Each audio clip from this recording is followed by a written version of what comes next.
Yeah, I've worked at 7 nuclear plants. I used to have a buddy, he worked at nuclear power plants. It's a pretty good gig. Well, it used to be. It's not as good as it used to be. But...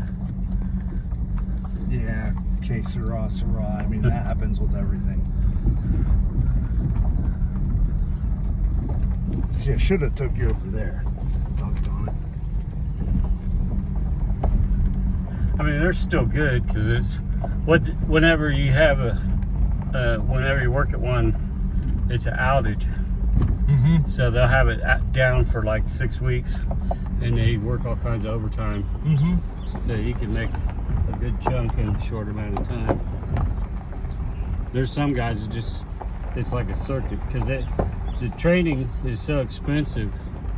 If you've already had the training, you know, they're begging for people that's already had training because it saves them money. So they'll just go right from one to another to another. The tracks I showed you, they were taken on this road right up here. Okay. Yeah, I got my plaster in the van. Boy, I hope we get something like that. That'd be nice. You don't find many tracks like that around here because there's so much leaf well, especially litter. on this road, it's so packed. Yeah. That's the way it was. The very first print I found, it's pretty decent looking, but it was not deep at all. It was just barely I wasn't even leaving a mark. It was right on the trail. Yeah. But it was going across the trail toward the creek. Yeah, that's about your only hope now up here is get them on the creek banks, and that's really about it. Yeah, right here is where them tracks were. Oh, okay. Yeah, with these ruts and stuff, you might get lucky. Yeah. A little muddy. But there a lot of people come through on their four-wheelers and side-by-sides and stuff and wash things out. I'd love to find one where they stepped in a big pile of mud. Nice, real clear, see the double ridges and everything. Well, them ones we found at Salt Fork were real clear, but they were small. And we thought they could have been from a person, but kind of odd they would be walking around in that deep mud in October. Yeah. Everybody always says, oh, those might be a human. Like, yeah, they're not. But well, they were going out toward the cattails, so we were thinking maybe, you know, I know that's a source of food. Yeah. I don't know. Right there's my buddy's tree stand he has. Nice. Yeah. I spent some time in there. Actually, I shot a podcast from in there one time.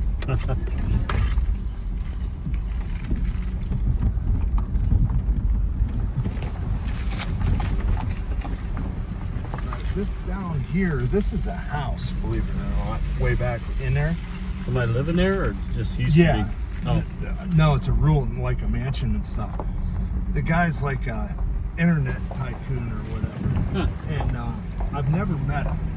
Not to say anything bad, not to say anything good. I mean, I've never met him. So he's like probably the only person around this area that I'm not intimately aware of. Oh, okay. Is he a young guy or? Middle-aged, I would say. Huh. I saw him exiting his driveway down his driveway. It's a paved driveway. It goes down to the highway. And he was driving like an electric Jeep or something like that. So Yeah, he's got some money. Huh? yeah, it kind of tells me a lot. Yeah.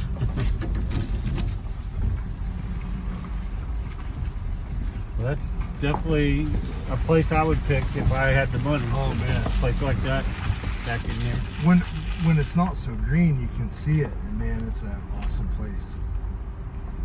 Yeah, this lease right here, my friend is the manager of it and stuff. But I tried to get a hold of him. Where's it? What is that? I think that's a turkey buzzard. Oh, okay. Yeah. Must be a woodchuck laying out there. Take off.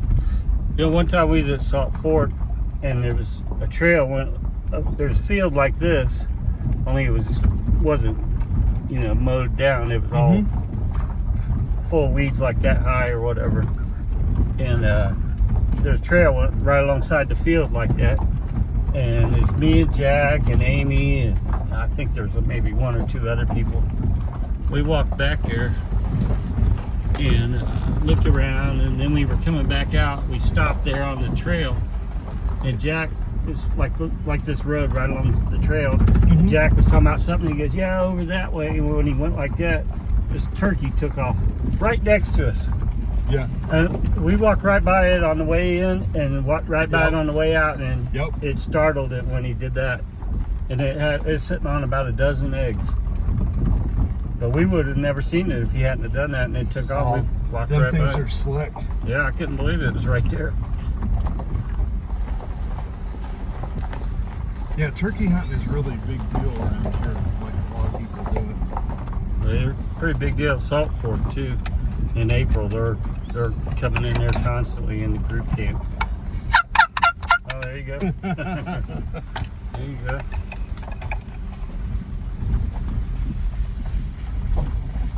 You know those whistles that sound like a train? It's got like a couple different chambers, and you blow in it. I've never seen one, but I understand what you mean.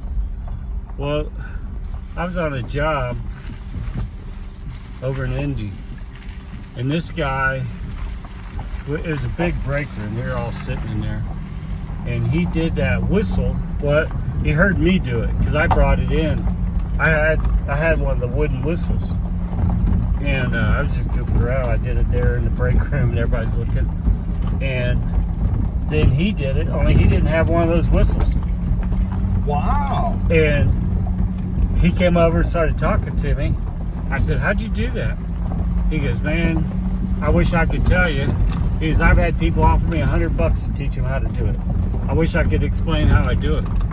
He said, I can't explain it." He goes, my kid was little. He had a little toy train, and it would blow the whistle, and I started imitating it.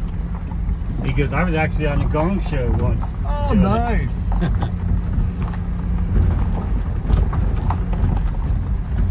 Yeah, I don't know how I did, because like I said, it's different couple chambers, so it's not one tone, it's like a couple of tones. And he sounded just like it.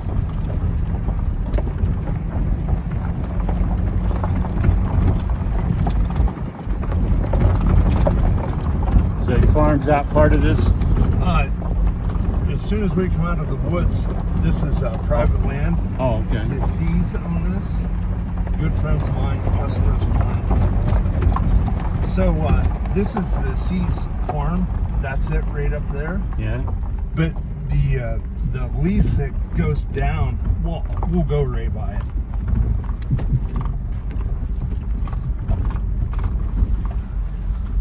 So that landing strip is right here or right over there or whatever. So we're about halfway through the lease. Huh. That's crazy.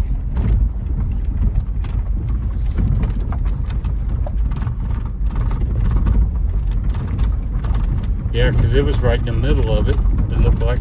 Yeah. Yeah, I think they call this the landing strip. It was so long ago when they gave that topograph map that much stuff has changed, like people that own airplanes and stuff like that.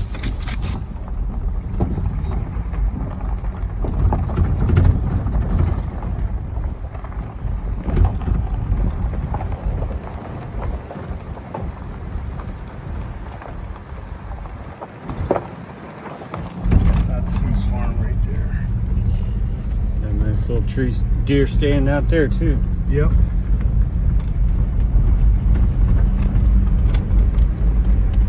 Have you ever wondered why there are maple trees at the tops of hills? At the tops of hills? Yes, like these ones. I never really thought about it. Okay. Back in the old days, when people went about on horses, when you come up the hill, your horse would be, it'd be sweating and stuff, you know, it'd be frothing, and it'd be kind of tired and stuff. Yeah. When you got to the top of the hill, you would be in the shade of the maple trees. Oh, okay. That's why they always have these tapped. for maple syrup.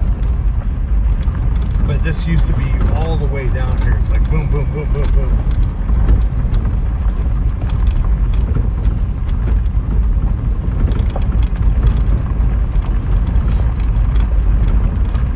Yeah, right on the other side of those woods, there's a field there.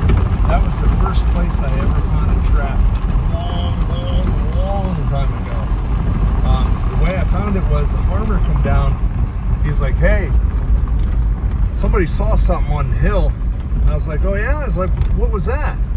He's like, you know, one of them things. I was like, okay, this is, the lease starts right there. And it keeps going from there to Titusville. And I said, oh, I gotta call him right now. He's like, no. He's like, you cannot call anyone. He's like, I told them that I wanted to tell you. And he's like, and I swore to them that I wouldn't have you call him. I wouldn't do any. If you call him, I'm gonna be in big trouble. And I was like, oh, I see. So then I went up there, and there are 3 apple trees in that field. It's a big field. So I went to each one of them apple trees to find the place where it must have ran. And over by this one, and I knew it had run out of there toward an apple tree. So I went over and I looked at it, and I got to looking around, and there it was. How big was it? I'd say about 15. Yeah, not a huge one. But that was a long time ago, man. Yeah, the lease is still going there. It goes all the way to a place that's called Big Rocks, which is really an impressive place to go.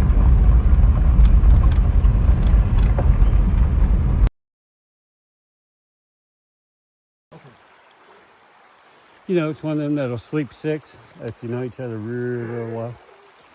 They always say that. Tea-berries. You ever had those? Uh-uh. They're good. Are they like magic mushrooms? No, they're tea-berry gum. Have you ever had that? Yeah. That's what they're...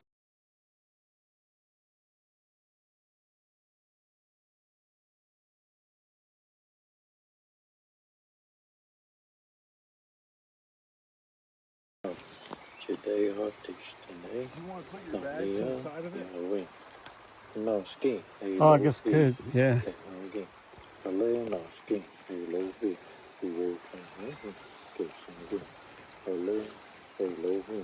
Got a dummy tent, decoy.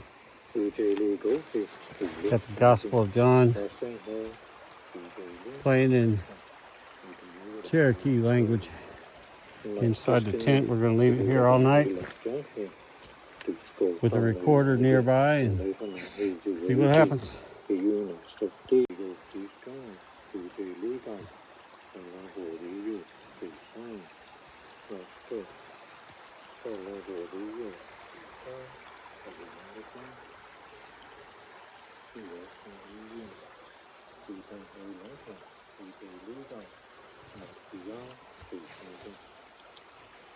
Chapter 1, verse 15.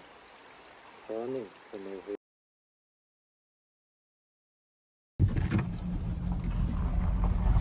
Okay, so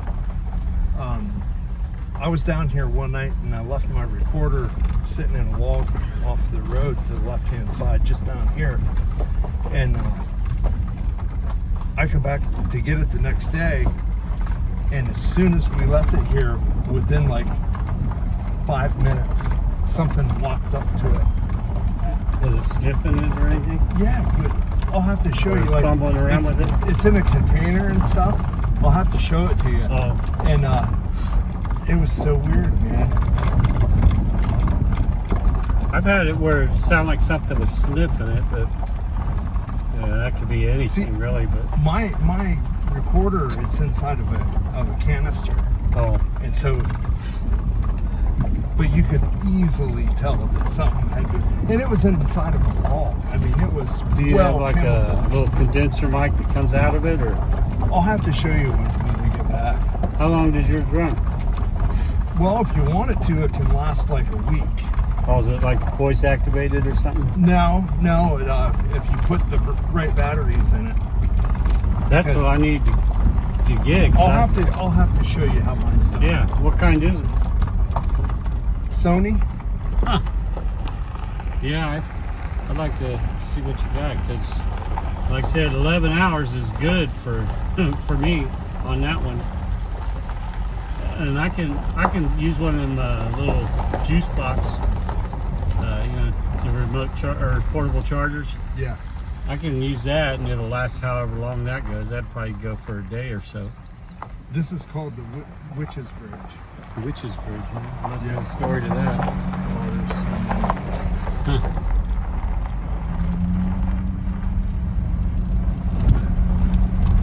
Because I would like to know how. I know these wildlife biologists will go out and they'll leave like a recorder for weeks and come back. So What it is mine's construed in a way that it has an outside battery pack that's wired into it. well, I've heard of, or I've thought about like taking a DeWalt drill battery or something like that. That if you could figure, I don't know electronics to do it, but figure out a way to convert that to the right voltage, and I bet that would last a pretty long time. That right there is called the Muskrat Trail.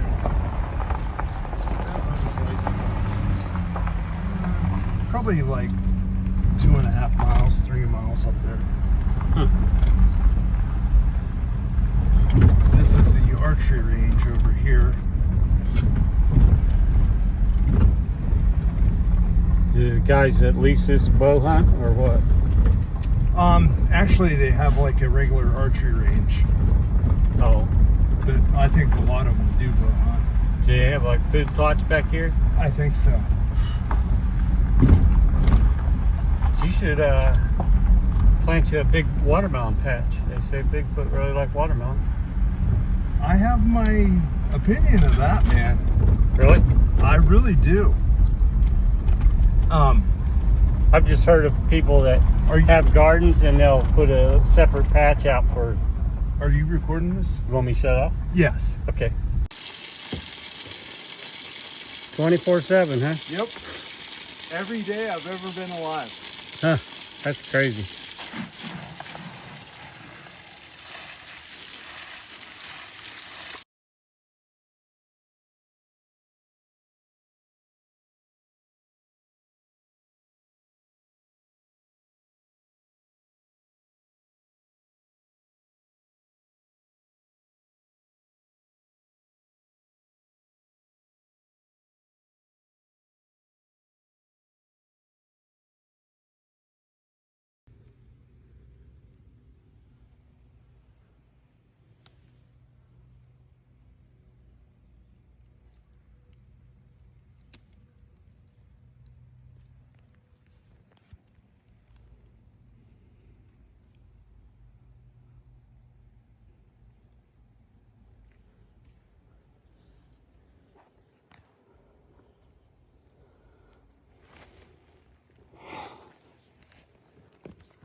This is something that would be easy to walk right by and not even notice it, but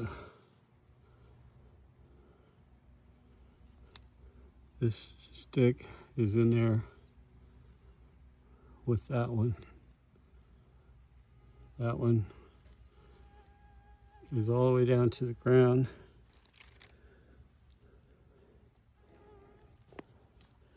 This stick here weaves in behind it.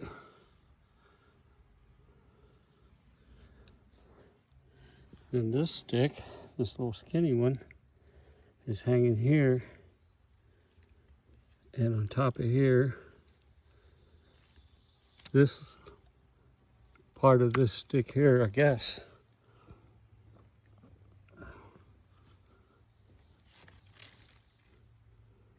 that's holding holding it up right there. And this little twig's in there too. Definitely doesn't seem like it could have just happened naturally. I suppose it could have, but it's very strange.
This was stuck in there. Had to pull on it to get it out.